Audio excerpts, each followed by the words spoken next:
যে দুজনেই former cricketer, তাদের কেন ইগোর প্রবলেম হবে? তারা তো ক্রিকেটের উন্নয়নের জন্যই আসছেন, এবং তারা যখন আসছে তাদের অনেক কমিটমেন্ট আমি দেখছিলাম। বিশেষ করে ফাহিম ভাই তো অনেক ইন্টারভিউ দিয়েছিলেন যে উনি অনেক সুদূর প্রসারী প্ল্যান করছেন, দেখছেন, অনেক কিছু চিন্তা করছেন। তো সেগুলো তো আমি এখন দেখতেছি, যেটা আমি দেখতেছি একটা লোভ লালসার মতন হয়ে যাচ্ছেন, যে আমি অপারেশন না পাইলে আমি কাজ করবো না, আমি পদত্যাগ করবো। এটা লোভ লালসা। জাস্ট আমার এই লোভ লালসা কেন ওনাদের মধ্যে আছে যে আমার টিকিট অপারেশন নিতে হবে কেন?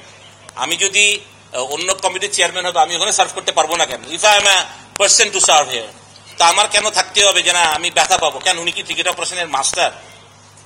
উনি কি এখানে তো আকরাম ভাই মাস্টার ওনার আগে, তো আকরাম ভাই চাইতে পারে, বিকজ আকরাম ভাই ওয়াজ বাংলাদেশের ফর্মার ক্যাপ্টেন, সাকসেসফুল ক্যাপ্টেন এবং অপারেশনের চেয়ারম্যান ছিলেন। তো উনি কেন বলতেছেন যে উনি এটা না হইলে হবেই না? এটা থেকে ইগোর ব্যাপার হয়ে যাচ্ছে। দুই মানে ফারুক ভাই এবং শাহিম ভাই আমার ইগোর প্রবলেম, যেটা আমাদেরকে সত্যি কথা বলতেছে যে আসলে এটা কি হচ্ছে আই ডোন্ট নো।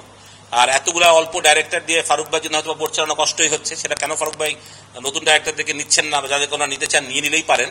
তো ডিফিকাল্ট। তো আমার মনে হয় যে যখন ওনাদের এই মন মানসিকতা দেখি তখন খারাপ লাগে যে দুজন সিনিয়র মানুষ যারা অনেক রেসপেক্টেড মানুষ, আমরা যাদেরকে অনেক রেসপেক্ট করি, ফারুক ভাই এবং ফাহিম ভাই বোথ আমাদের রেসপেক্টেড মানুষ এবং ক্রিকেটার, তারা যখন এমনি করে তখন লজ্জিত হয়ে বিং এ ক্রিকেটার, যে আমরা কি আসলে এত গ্রিডি নাকি ক্রিকেটাররা? জিনিসটা হচ্ছে যে সংসারে তো অশান্তি আছেই, কার সংসারে অশান্তি নেই? সবার সংসারে অশান্তি আছে, ঠিক না? তাই বলে এটা কি পাবলিক হবে নাকি?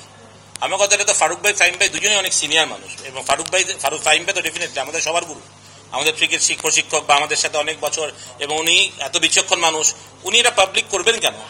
উনি যদি মনে করেন যে উনি তার সম্মান পাচ্ছেন না, উনি ওনার দায়িত্ব বুঝে পাচ্ছেন না, ওনার এত সমস্যা, উনি ফারুক ভাইয়ের সাথে ডাইরেক্ট কথা বলবেন 1-to-1, এবং উনি ফারুক ভাইকে বলবেন যদি আমি এগুলো না হয়, আমি বিপিএল গভর্নিং কাউন্সিলের কি জানি মেম্বার সেক্রেটারি, এবং আমি আমার বিপিএল সম্বন্ধে কিছু জানি না, I will resign from BPL straight away.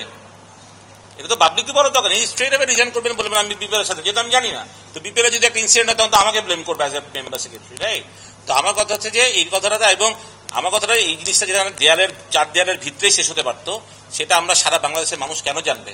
এবং আমি বলছি যে এরা দুজনই ক্রিকেটার, এবং তাহলে আমাদের ক্রিকেটারদের মানুষ কি ভাববে যে আসলে তো আমরা মানে আমাদের নিজের স্বার্থের জন্য পড়ে যাই তার মানে?